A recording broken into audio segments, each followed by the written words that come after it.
Live. All right, so today, guys, I want to talk about holistic health for your thyroid. Now, in today's society, a lot of us have more and more thyroid issues. Hashimoto's is, an autoimmune reaction where your immune system is attacking your thyroid, and oftentimes we get put onto, this medication, that medication, and it's a perpetual cycle. Usually thyroid dosing goes up, right? They give you thyroxine or some derivative of thyroid hormones, and it increases steadily over time as your body starts to get used to the amount of medication that you're taking. And in order to see results, you have to take more and more of that medication. So what I want to go over today for you guys for your thyroid is what are some avenues that you can do to help your thyroid health? What are you doing in your lifestyle that can contribute to you actually taking control of your health, right? A lot of us think, we have IBS or Crohn's or thyroid disease or Hashimoto's, and we're given that like a label. And you're stuck with that label, right? I have Hashimoto's for the rest of my life. You can create whatever it is you want to create. And I want to remind you guys that when it comes to your health, just because a doctor says that you have something going on, right? Yeah, you do have something going on, but you can change that. In order for you to change it, you have to put the action steps into place in order to remove, say, Hashimoto's or IBS or Crohn's or whatever it is that the doctors told you have, right? Your epigenetics, which is your lifestyle, right? Your lifestyle is what got you to where you are. So in order for you to change that, you have to take action steps in order to improve that. So we got, how many tips I got? I got 9 tips for thyroid health. Step number 1, decrease caffeine and sugar. That can pretty much go to any disease that the human body has, but for thyroid, it does hit it pretty hard. It starts to speed things up, and it affects T4 to T3 conversion, which is the active form that we use in our body, up the protein. In order for your body to use a lot of the hormones that are transported by the thyroid, you need protein in order to do that. So oftentimes I see with a lot of vegans or vegetarians, sometimes some thyroid issues do come up because they're not consuming enough protein. Just because it's bean or nut or soy based, it is not the same as animal protein, and usually people have inflammatory reactions to those anyways. So you're really not helping yourself in that positioning. Fat. More fat. This plays into anyone with hormonal issues. Any type of hormone in the body is fat derived. So if you're not consuming enough fat, if you're high carb, high sugar, high vegetable, your body's suffering because you don't have the fat. So oftentimes with a lot of hormonal issues, I just up the fat that someone's having to 80 to 100 grams of fat, and generally they feel so much better immediately because a lot of the body actually starts to run off of metabolizing fat when you're consuming enough of it instead of trying to run off of glucose all the time, which gives you those like insulin waves. Step number 4, micronutrients. This plays through into anything to do with the human body. Thyroid especially. We're looking at vitamin D, iron, omega, selenium, zinc, copper, vitamin A, B, and iodine. Now, most of these come in like fruits and vegetables that you're having already. If you're eating commercial grade food that's not organic, you are going to get significantly less micronutrients in your food compared to organic. If you're not taking a green supplement or anything like that, or a multivitamin, a good multivitamin, that's something that you should look into. Again, these are all preventative steps. If you're already there where you have some sort of thyroid issue or Hashimoto's, definitely make sure you're seeing somebody, a healthcare practitioner, to really help you with that. But it is advised on my part anyways, as a health coach, that there's a lot of things that medication doesn't do for you, that you can start to take care of on your own just by working with some of the things that we're talking about right now, in addition to your medication, to eventually get you off your medication. It really is all a epigenetic expression, your lifestyle. How does your lifestyle affect your health, and how can you do things in your lifestyle to help control that? Gluten. So if you have Hashimoto's, which is a autoimmune reaction where your immune system is actually attacking your thyroid, gluten is a no-go, because if your immune system starts to attack gluten, it's very similar in the cellular structure to your thyroid. So you're actually creating an immune response to your thyroid by continuing to eat gluten if you do have that autoimmunity.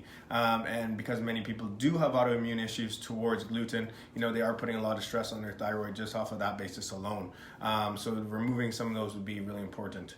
Next we got glutathione. Glutathione, if you're into integrative medicine or anything like that, is really popular with IV bags. They use vitamin IV drips. They put glutathione in it as a great antioxidant, really good for detox, really good for protection of the liver. Now, when you're really low in selenium, it stops the activity of the glutathione, and you start to lose some of that protective measure. So that's why we go back to micronutrients. If you have micronutrients, then the body can use those micronutrients in cellular function to make sure that the body's taking care of itself. When you start to get really low on minerals and vitamins, antioxidants, greens, fish oils, a lot of things start to go haywire and chaotic. So really focusing on the micronutrition side is important.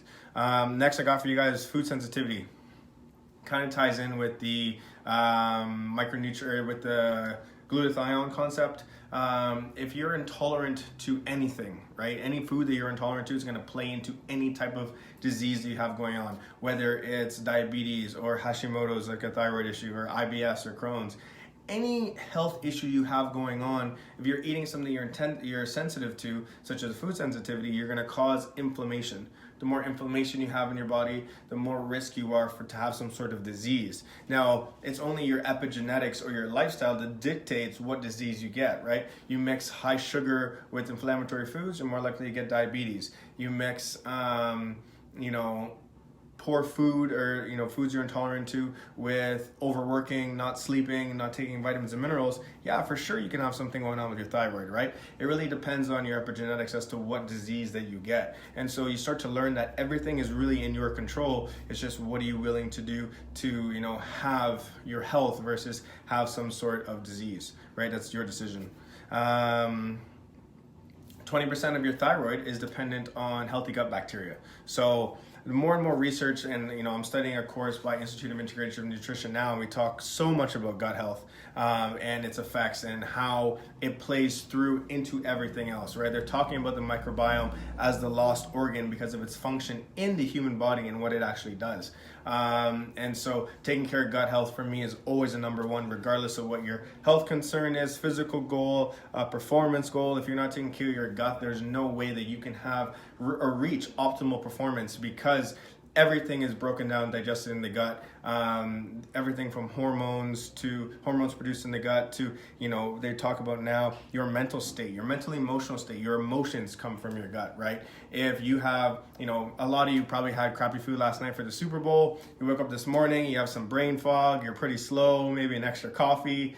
And so that's a prime example of gut health. You might be a little moody. If, you're on this other side, on the other side of the spectrum, you might have some anxiety. Say taking two probiotic in the morning or sometime throughout the day can really help improve your gut health if you are that sensitive. And with that, you'll see your brain fog, go away. Your mood will elevate a little bit. You won't be so under the weather.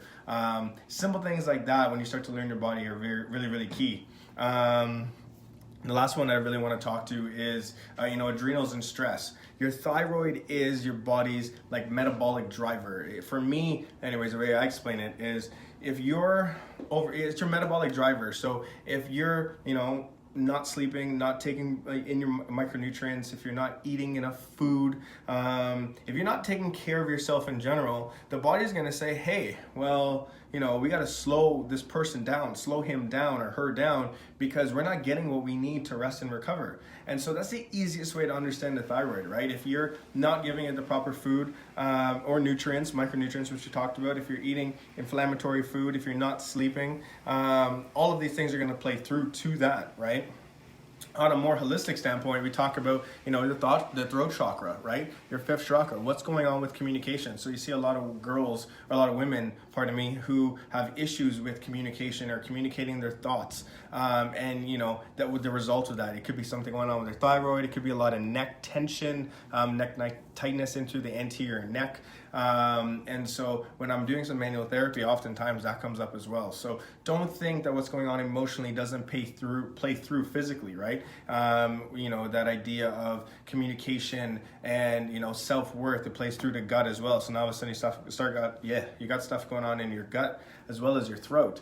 And that can play through, if long enough, into a physical effect. So when you're working holistic, it's mind, body, soul. It's working 3-dimension all at once, because it all plays through. You know, most people that have any sort of gut distress usually have an anxiety or depression or a self-worth issue, and you can see how they interrelate together. And so when you're addressing these things only in like the Western medical styles, which is, you know, medication or supplementation, it doesn't always work. You have to work on the other side as well, which is the potential emotional side, or energetic side, which is could be if we're talking about the throat chakra, obviously communication and speaking your mind to whoever it may be that you're having difficulty with. I hope that helps. Basic tips, you know, holistic health for the thyroid. If you guys have any questions, do shoot me a message. I do work with people who are on thyroxine or various thyroid medication. It's really important to get a full thyroid panel to see what's going on. OHIP doesn't always give you a full thyroid panel, so it's a bit skewed in that sense. And then, you know, figuring out your lifestyle, which is the most important, to not stay on medication long term. I hope it helps, guys. Have a great day.